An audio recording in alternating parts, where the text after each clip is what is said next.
ಸ್ನೇಹಿತರೆ, ಒಂದು ದೇಶ 135 ಭಾಗ ಆಗಿರೋದು ನೀವು ನೋಡಿದೀರಾ. 135 ಪೀಸ್.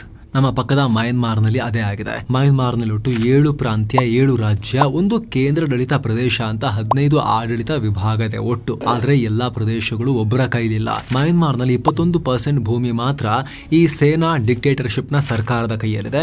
42% ಭೂಮಿಯನ್ನ ಬಂಡುಕೋರ ಗುಂಪುಗಳು ಕಂಟ್ರೋಲ್ ಮಾಡ್ತಿದ್ದಾರೆ.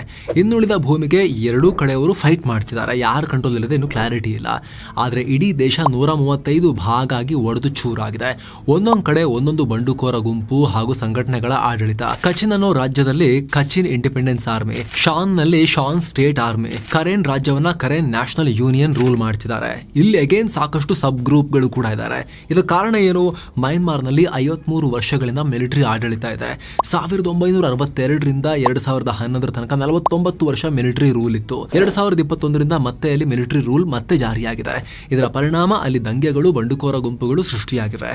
ಅಷ್ಟೇ ಅಲ್ಲ, ಈ ದಂಗೆಯಿಂದ ಭಾರತಕ್ಕೂ ಅಪಾಯ ಇದೆ.